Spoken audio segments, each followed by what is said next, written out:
Information technology university से मैं दावत देता हूँ नवीद अहमद को, जिनकी उर्दू मज़ाहिया तकरीर का मौजू है सुना है उसका मनी लॉन्ड्रिंग का धंधा है। ख़वातीनो हज़रात, सबसे पहले तो मैं सलाम पेश करना चाहूँगा GCU डिबेटिंग सोसाइटी को, क्योंकि इन्होंने पाकिस्तान डिबेटिंग सर्किट को हमेशा बेहतरीन स्पीकर्स दिए हैं। ऐसे स्पीकर्स जो अपनी आवाज़ से बुखारी ऑडिटोरियम पर सहर तारी करते रहे। आज भी आपके सामने ऐसे ही दो बेहतरीन स्पीकर्स मौजूद हैं। एक इस दीवार पे लगा हुआ है, दूसरा उस दीवार पे लगा हुआ है।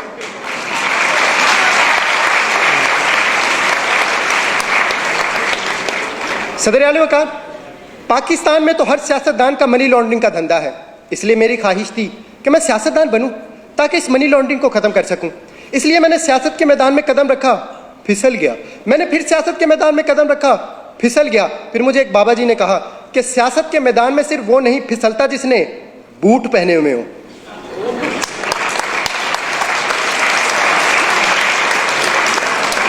मैंने कहा बाबा जी मेरे पास तो बूट नहीं है, मैं क्या करूं? कहने लगे आपने घबराना नहीं है, तुम बूट पॉलिश कर लिया करो।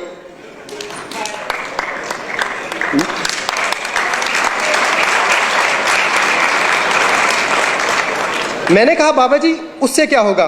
कहने लगे बेटा उससे मुल्क में तब्दीली आ जाएगी। मैंने कहा बाबा जी क्या मतलब, वजाहत करें। कहने लगे बेटा वजाहत मैं कर दूंगा मगर तुम डिस्क्वालीफाई हो जाओगे, और हो सकता है डिस्क्वालीफाई होने के बाद लापता भी हो जाओ,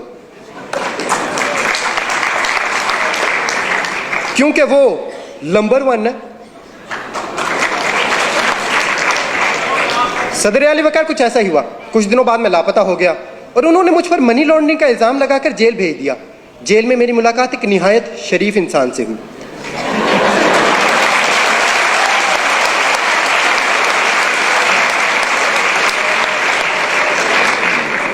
वो बहुत दरवेश इंसान थे। खाना खाते वक्त एक निवाला खाते, एक दीवार को लगाते, फिर एक निवाला खाते, एक दीवार को लगाते। मैंने उनसे पूछा ये आप क्या कर रहे हैं? कहने लगे खाता हूं, लगाता भी तो हूं।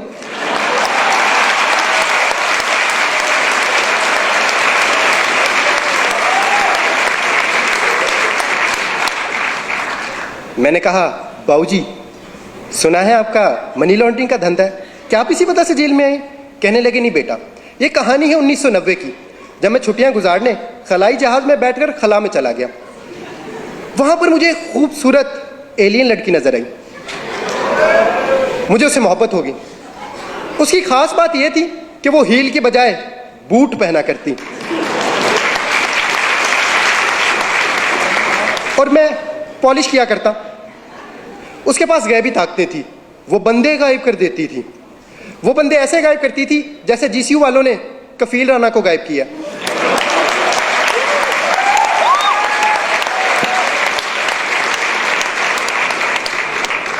फिर मेरी सालगिरह आई और सालगिरह पे उसने मुझे कुर्सी दी।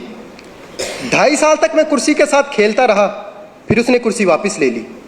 प्यार मोहब्बत का ये सिलसिला ऐसे ही चलता रहा कि 1999 आ गया।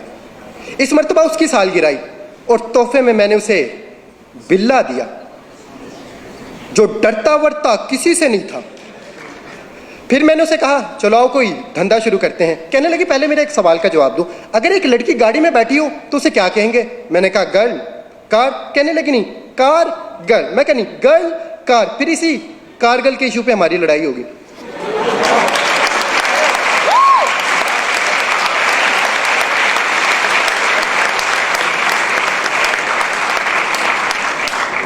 लड़ाई इतनी शदीद हुई कि उसने मुझे घर से बाहर निकाल दिया। उस दिन मैंने ये पहली मर्तबा सोचा था कि मुझे क्यों निकाला।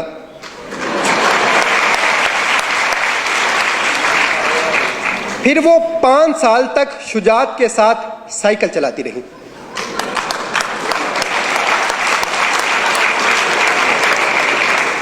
और रहमान का फजल तो उसके साथ था ही। और दूसरी तरफ मुझे एक अरबी शेख मिल गया जो मुझे अपने साथ अल्लाह की सरजमीन पर ले गया। फिर वहां जाके मुझे इस बात का अंदाजा हुआ कि शेखों की 2 इकसाम है और इनमें से सबसे अच्छी है मिल्क शेक। फिर वहां पर मैंने खजूर की रेडी लगाई जिस पर सुबह में शाम को मेरा बेटा बैठा करता और खजूर के कारोबार में हमें दिन दुगनी और रात चुगनी चुगनी चुगनी तरक्की हुई। फिर मैंने मनी लॉन्ड्रिंग का धंधा भी शुरू कर दिया। खजूर का कारोबार इतना बढ़ा कि खजूर को जखीरा करने के लिए हमें लंदन में फ्लैट खरीदना पड़े। कतर का शहजादा तो खत लिखकर खजूर मंगाया करता। माइक्रोसॉफ्ट ने भी हमसे कई मुआहदे किए कैलिबरी में। फिर मैं सारा धंधा छोड़कर घर वापस आ गया क्योंकि अब वो रहीम और मेरी तरह शरीफ हो चुकी थी। फिर मैं उसे मिलने गया और मैंने उसे कहा, थैंक यू रहीम शरीफ।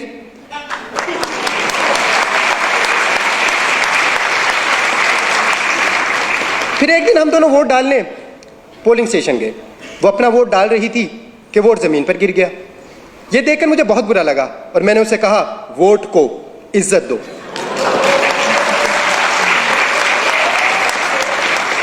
इस बात पर उसे गुस्सा आ गया और उसने मुझे कमर तोड़ जवाब दिया। मैंने उसे कहा, फिर उसने मुझ पर मनी लॉन्ड्रिंग का इल्जाम लगा दिया और उसे मेरी मोहब्बत को ठुकरा कर किसी और के पास चली गई। मैंने कहा, बाबूजी आप उससे इतनी मोहब्बत करते थे, उसके लिए मनी लॉन्ड्रिंग छोड़ देते।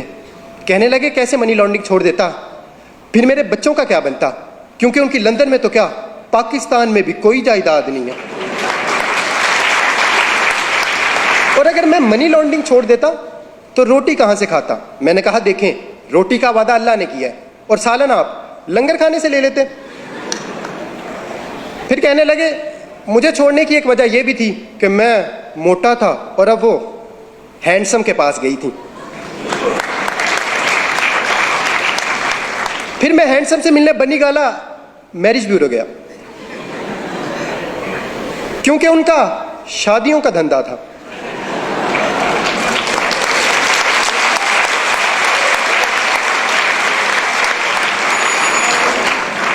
मैंने उनसे पूछा कि एलियन लड़की को आपसे मोहब्बत कैसे हुई। कहने लगे, ये मई के महीने की बात है जब मैं तकरीर करते हुए स्टेज से गिरा। जब एलियन लड़की को यह मालूम हुआ कि मैं गिरा हुआ हूं तो फिर उसने मुझे कुर्सी दी, टायरों वाली, जो रिमोट से चलती थी। मगर पता नहीं क्यों रिमोट नहीं दिया।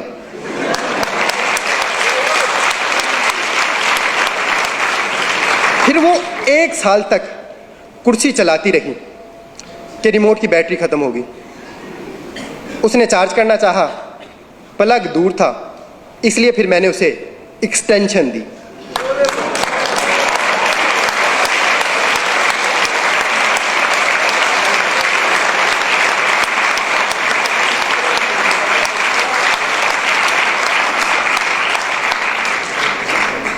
तीन प्लगों वाली।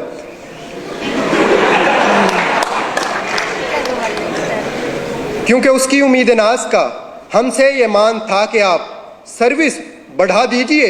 सर्विस बढ़ा दी गई।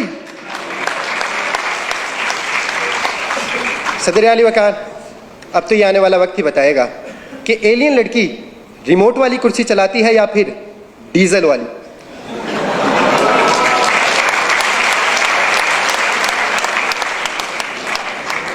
मगर मैं इस तमाम कहानी के बाद अब सियासतदान नहीं बनना चाहता, क्योंकि हमारे हुक्मरानी सियासतदानों की नहीं बल्कि एलियन लड़की की है। वो जब चाहे जिस पे चाहे मनी लॉन्ड्रिंग का इल्ज़ाम लगाकर उसे कहानी से बाहर कर दे। और अगर हमें ये मनी लॉन्ड्रिंग ख़त्म करना है तो हमें अपना जमहूरी निज़ाम बेहतर बनाना होगा, क्योंकि इस निज़ाम से हमें अक्सर बेवकूफ़ सदर मिलता है। अगर आपको मेरी बात पर यकीन नहीं तो मिसाल आपके सामने है।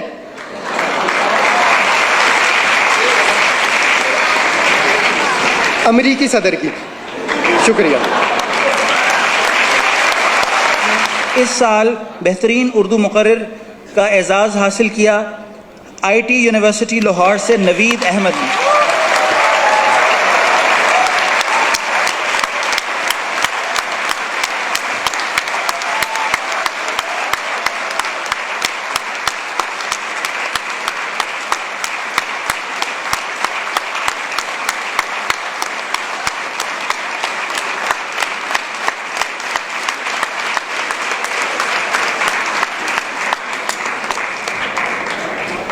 उनतालीसवें कुल पाकिस्तान अल्लामा Mohammad Iqbal bilingual declamation contest की टीम ट्रॉफ़ी हासिल की इस दफ़ा इंफॉर्मेशन टेक्नोलॉजी यूनिवर्सिटी लाहौर